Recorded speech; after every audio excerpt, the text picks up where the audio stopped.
നമസ്കാരം, ഞാൻ ബിജീഷ് ഉള്ളൂർ. നമുക്ക് Nifty, bank Nifty, fin Nifty കഴിഞ്ഞ ദിവസത്തിൽ എന്തൊക്കെയാണ് സംഭവിച്ചിരിക്കുന്നത്, വരും ദിവസങ്ങളായാലും നമുക്ക് ഇൻട്രാഡേ എങ്ങനെ വിദഗ്ധമായിട്ട് നമുക്ക് മാനേജ് ചെയ്യാം. അതിന് മുൻപ് തന്നെയായിട്ടും നിഫ്റ്റിയിലും ഒരു ലോങ് ടൈം വ്യൂ നമ്മൾ വളരെ ക്ലിയർ ആയിട്ട് നമ്മൾ സൂചിപ്പിച്ചിരുന്നതാണ്. വളരെ ഹയർ ലെവലിൽ നിന്ന് തന്നെ നമ്മൾ ട്രെൻഡ് റിവേഴ്സിൽ നമ്മളത് സൂചിപ്പിച്ചിരുന്നു. മാത്രമല്ല, അടുത്തൊരു ബൈരോ ഓപ്പർച്യൂണിറ്റി കഴിഞ്ഞ ആഴ്ചയിൽ നമ്മൾ സൂചിപ്പിച്ചിരുന്ന അടുത്തൊരു ബൈരോ ഓപ്പർച്യൂണിറ്റി 22,350 മുകളിലേക്ക് സസ്റ്റെയിൻ ചെയ്താൽ മാത്രമാണ് അടുത്തൊരു ബൈരോ ഓപ്പർച്യൂണിറ്റി നമ്മൾ സൂചിപ്പിച്ചിരുന്നത്. നിഫ്റ്റിയിലും എക്സാക്റ്റ് ആയിട്ട് റെസിസ്റ്റൻസിന്റെ അടുത്ത് നിന്ന് തന്നെ റിവേഴ്സ് ആയിരുന്നു, ഇന്റർണലി റിവേഴ്സ് ആയിരുന്നു.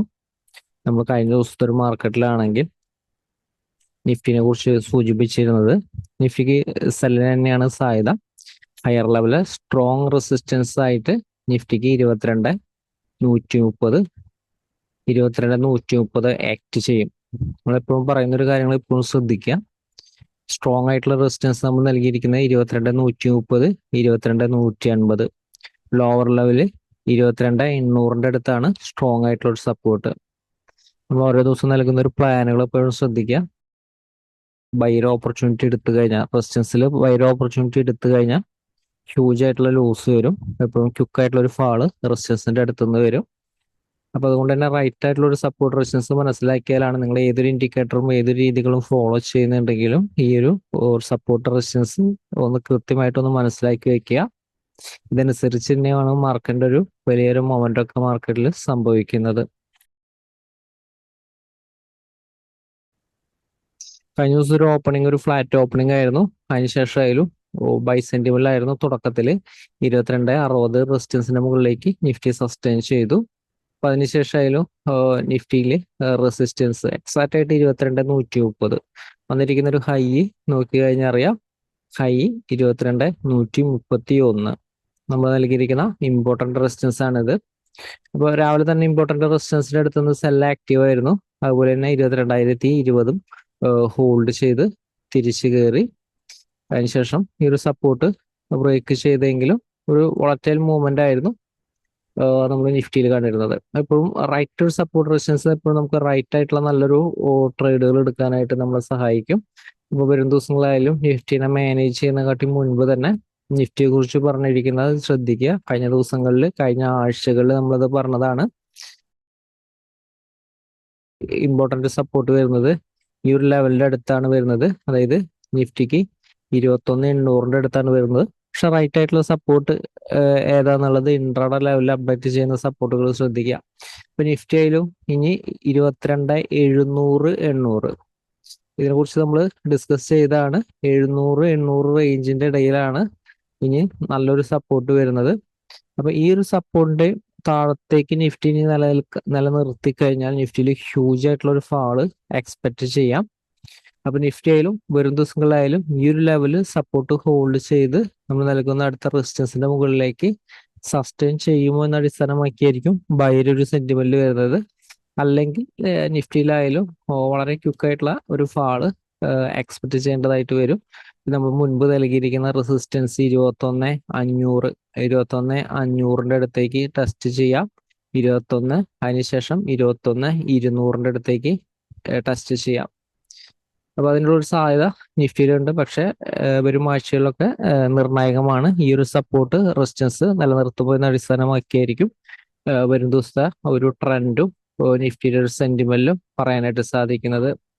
നമുക്ക് ചെറിയൊരു ടൈം ഫ്രെയിമിൽ 5 മിനിറ്റ് ടൈം ഫ്രെയിമിലേക്ക് ഞാൻ മാറ്റി.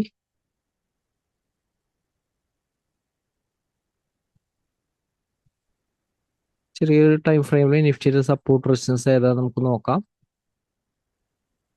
ഇപ്പോൾ നിഫ്റ്റിയിലായാലും ശ്രദ്ധിക്കേണ്ടത് ഹയർ ലെവൽ റെസിസ്റ്റൻസ് ആയിട്ട് 22,100, പിന്നെ കഴിഞ്ഞ ദിവസം നൽകിയിരിക്കുന്ന ഇമ്പോർട്ടന്റ് റെസിസ്റ്റൻസ് 22,130.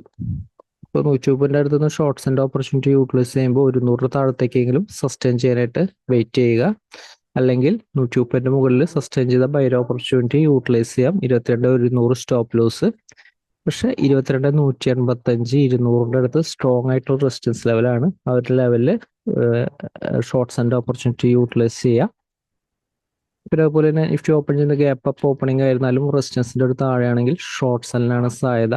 സപ്പോർട്ട് കാണുന്നത് 200ന്റെ തൊട്ട് താഴെയാണ് സപ്പോർട്ട് കാണുന്നത് 21,990. അപ്പൊ 21,990ന്റെ താഴത്തേക്ക് ഒരു ക്യാൻഡിൽ ക്ലോസ് ചെയ്താൽ നമുക്ക് ചെറിയ ടൈം ഫ്രെയിമിലെ ഷോർട്ട്സ് ആൻഡ് ഓപ്പർച്യൂണിറ്റി യൂട്ടിലൈസ് ചെയ്യാം.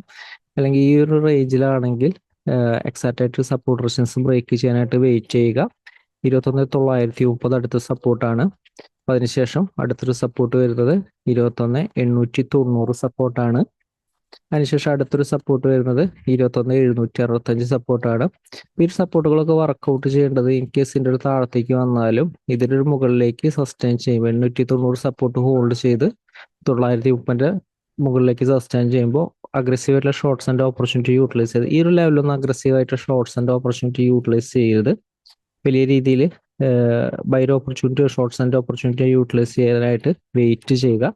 റൈറ്റ് ആയിട്ടുള്ള ഒരു ട്രെൻഡിന് വേണ്ടിയിട്ട് വെയിറ്റ് ചെയ്യുക. കാരണം ഈ ഒരു റേഞ്ച് നിഫ്റ്റിയിൽ കൃത്യമായിട്ട് ഇൻട്രാഡേയിൽ മാനേജ് ചെയ്യാൻ മാത്രമാണ് സാധിക്കുള്ളൂ. രണ്ട് സൈഡിലേക്കും മൊമെന്റത്തിനും ഒരു സാധ്യതയുള്ള ഒരു ഏരിയ കൂടിയിട്ടാണ്. അപ്പോൾ അതുകൊണ്ട് കൃത്യമായിട്ടുള്ള സപ്പോർട്ട് റെസിസ്റ്റൻസ് അനുസരിച്ച് മാനേജ് ചെയ്യുക. ബാങ്ക് നിഫ്റ്റി നമുക്ക് നോക്കാം. ബാങ്ക് നിഫ്റ്റിയിലായാലും മാനേജ് ചെയ്യുമ്പോൾ വരും ദിവസങ്ങളിൽ മാനേജ് ചെയ്യുമ്പോൾ ബാങ്ക് നിഫ്റ്റി ആയാലും ഇമ്പോർട്ടൻ്റ് ലെവല്. അതുപോലെ തന്നെ നമുക്ക് ബാങ്ക് നിഫ്റ്റി മാനേജ് ചെയ്യുമ്പോൾ ഏതാണ് ഇമ്പോർട്ടൻ്റ് ആയിട്ടുള്ള ലെവല് നോക്കാം. നമ്മൾ ഹയർ ലെവൽ നൽകിയിരുന്നത് 47,830 47,830 റെസിസ്റ്റൻസ് ആയിട്ട് പറഞ്ഞിരുന്നത്. അപ്പോൾ ആ ഒരു ഏരിയ ആണ് കഴിഞ്ഞ ദിവസത്തിലായാലും റെസിസ്റ്റൻസ് ആയിട്ട് ആക്ട് ചെയ്തിരുന്നത്. സപ്പോർട്ടായിട്ട് നൽകിയിരുന്നത് 47,375. ഈ ഒരു സപ്പോർട്ട് ഹോൾഡ് ചെയ്തിട്ടാണ് കഴിഞ്ഞ ദിവസത്തെ ഒരു സെക്ഷൻ നിലനിർത്തിയിരുന്നത്. അതുപോലെ തന്നെ എക്സാക്റ്റ് ആയിട്ട് ഈ ഒരു ഏരിയ റെസിസ്റ്റൻസ് ആയിട്ടും ബാങ്ക് നിഫ്റ്റിയിൽ ആക്ട് ചെയ്തിരുന്നു. അപ്പോൾ കഴിഞ്ഞ ദിവസം നൽകിയിരിക്കുന്ന 47,375 ഇത് തന്നെ റെസിസ്റ്റൻസ് ആയിട്ട് ആക്ട് ചെയ്യുക. ഇതിൻ്റെ ഒരു താഴത്തേക്ക് ഒരു ക്യാൻഡിൽ ക്ലോസ് ചെയ്താൽ മാത്രം ഷോർട്ട്സ് ആൻഡ് ഓപ്പർച്യൂണിറ്റി യൂട്ടിലൈസ് ചെയ്യുക. അതുപോലെ തന്നെ ഹയർ ലെവല് 47,675 റെസിസ്റ്റൻസ് ആയിട്ട് ആക്ട് ചെയ്യുക. 830 കഴിഞ്ഞ ദിവസത്തിൽ നൽകിയിരിക്കുന്ന സ്ട്രോങ് ആയിട്ടുള്ള റെസിസ്റ്റൻസ് ഏരിയ ആയിട്ട് ആക്ട് ചെയ്യുക. ബാങ്ക് നിഫ്റ്റി ഓപ്പൺ ചെയ്യുന്നത് 47,735 ഹോൾഡ് ചെയ്തിട്ടാണെങ്കിൽ ഈ ഒരു ലെവലിൽ നിന്ന് ബൈർ ഓപ്പർച്യൂണിറ്റിക്കാണ് ഇമ്പോർട്ടൻസ് നൽകേണ്ടത്. ഷോർട്ട്സ് ആൻഡ് ഓപ്പർച്യൂണിറ്റിന്റെ താഴെ ഒരു ക്യാൻഡിൽ ക്ലോസ് ചെയ്താൽ നമുക്ക് ഷോർട്ട്സ് ആൻഡ് ഓപ്പർച്യൂണിറ്റി യൂട്ടിലൈസ് ചെയ്യാം. ചെറിയ സ്റ്റോപ്പ് ലോസ് പ്ലേസ് ചെയ്തുകൊണ്ട് നമുക്ക് ഷോർട്ട്സ് ആൻഡ് ഓപ്പർച്യൂണിറ്റി യൂട്ടിലൈസ് ചെയ്യാം. 47,100 അടുത്തൊരു സപ്പോർട്ടാണ് വരുന്നത്. അതുപോലെ തന്നെ 47,100 ശേഷം 47,000 താഴെയാണ് സപ്പോർട്ട് വരുന്നത്. അതായത് 46,975 സപ്പോർട്ട് എടുത്തിരിക്കുന്നത്. അപ്പോൾ അതുകൊണ്ട് തന്നെ ഇൻ കേസ് 47,000 താഴെ വന്നാലും തിരിച്ച് ഇതിൻ്റെ ഒരു മുകളിലേക്ക് കയറുമ്പോൾ ഇൻ കേസ് 46,975 താഴത്തേക്ക് വന്നാലും ഈ ഒരു ലെവലൊക്കെ ഇതിൻ്റെ ഒരു താഴത്തേക്ക് വന്നാലും വീണ്ടും ഇതിൻ്റെ മുകളിലേക്ക് തിരിച്ച് കയറുമ്പോൾ ബൈർ ഓപ്പർച്യൂണിറ്റി യൂട്ടിലൈസ് ചെയ്യുക. അങ്ങനെയാണ് ഇങ്ങനത്തെ ഒരു ലെവല് സപ്പോർട്ട് റെസിസ്റ്റൻസ് ആയിട്ട് ആക്ട് ചെയ്യേണ്ടത്. ഓപ്പൺ ചെയ്യുന്നത് ഗ്യാപ് ഡൗൺ ഓപ്പണിംഗ് ആണ് പറഞ്ഞിരിക്കുന്ന ഒരു സപ്പോർട്ടിന്റെ താഴെയാണെങ്കിൽ ക്വിക്കായിട്ടുള്ള ഒരു ഫാള് കിട്ടും. ഷോർട്ട്സ് ആൻഡ് ഓപ്പർച്യൂണിറ്റി യൂട്ടിലൈസ് ചെയ്യുക. പക്ഷേ സപ്പോർട്ടിലാണെങ്കിൽ ജസ്റ്റ് വെയിറ്റ് ചെയ്യുക. റൈറ്റ് സപ്പോർട്ട് റെസിസ്റ്റൻസ് അനുസരിച്ച് തീരുമാനം എടുക്കുക. അതുപോലെ നമുക്ക് ഫിൻ നിഫ്റ്റി നമുക്ക് നോക്കാം. ഫിൻ നിഫ്റ്റിയിലും കഴിഞ്ഞ ദിവസത്തെ മാർക്കറ്റിന്റെ ലോ വന്നത് ശ്രദ്ധിക്കുക. 21,005 ഇതാണ് നമ്മൾ സപ്പോർട്ട് നൽകിയിരിക്കുന്നത്. ഈ ഒരു സപ്പോർട്ട് ഹോൾഡ് ചെയ്തിട്ടാണ് ഫിൻ നിഫ്റ്റി നിലനിർത്തിയിരുന്നത്. സോ ഫിൻ നിഫ്റ്റിയുടെ ആയാലും സിറ്റുവേഷൻ നമുക്ക് വരും ദിവസങ്ങളിൽ ഫിൻ നിഫ്റ്റിനെ എങ്ങനെ മാനേജ് ചെയ്യാൻ പറ്റുമെന്ന് നോക്കാം. റൈറ്റ് ആയിട്ടുള്ള സപ്പോർട്ട് റെസിസ്റ്റൻസ് ഏതാണെന്ന് നമുക്ക് നോക്കാം. അതുപോലെ തന്നെ ഫിൻ നിഫ്റ്റിയിലും ഹയർ ലെവൽ റെസിസ്റ്റൻസ് ആയിട്ട് 21,180 ആക്ട് ചെയ്യും. 150 മുകളിൽ സസ്റ്റെയിൻ ചെയ്താൽ 150 താഴത്തേക്ക് വരാതെ ഷോർട്ട്സ് ആൻഡ് ഓപ്പർച്യൂണിറ്റി യൂട്ടിലൈസ് ചെയ്യരുത്. 21,65 ഇതാണ് ലോവർ ലെവലെ സപ്പോർട്ട് കാണുന്നത്. സപ്പോർട്ട് റേഞ്ച് ആയിട്ടാണ് വരിക. 21,005 21,065 21,005 ഹോൾഡ് ചെയ്ത് 21,065 മുകളിൽ സസ്റ്റെയിൻ ചെയ്ത ബൈർ ഓപ്പർച്യൂണിറ്റി യൂട്ടിലൈസ് ചെയ്യാം.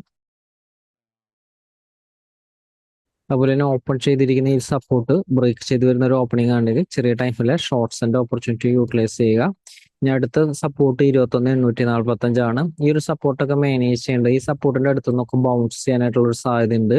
അതുപോലെ തന്നെ 21,745 ഇതൊക്കെ സ്ട്രോങ് സപ്പോർട്ടുകളാണ്. അപ്പൊ അതുകൊണ്ട് തന്നെ ഈ ഒരു ലെവലിൽ നിന്ന് ചെറിയൊരു ക്യാനിൽ ബൗൺസ് ചെയ്യുമ്പോൾ തന്നെ ചെറിയൊരു ക്യാനിൽ ഫോം ചെയ്യുമ്പോൾ തന്നെ ഷോർട്ട്സ് ആൻഡ് പൊസിഷൻ എക്സിറ്റ് ചെയ്യുക. ബൈർ ഓപ്പർച്യൂണിറ്റി അടുത്ത റെസിസ്റ്റൻസിന്റെ മുകളിലേക്ക് സസ്റ്റെയിൻ ചെയ്ത ബൈർ ഓപ്പർച്യൂണിറ്റിയും കിട്ടും. ഓപ്പൺ ചെയ്യുന്ന ഗ്യാപ് ഡൗൺ ഓപ്പണിംഗ് ആണ്. സപ്പോർട്ടിലായാൽ അതിനനുസരിച്ച് തീരുമാനങ്ങൾ എടുക്കുക. മാർക്കറ്റിലേലും ഒരു ദിവസത്തെ ഒരു ക്ലോസിംഗ് വളരെയധികം ഇമ്പോർട്ടന്റ് ആണ്. മാർക്കറ്റ് വലിയ അവസരങ്ങൾക്കായിട്ട് വെയിറ്റ് ചെയ്യുക. എല്ലാവരുടെയും ക്ലിയർ ഷെയറുകളും കമന്റുകളും പ്രതീക്ഷിക്കുന്നു. എല്ലാവർക്കും നന്ദി.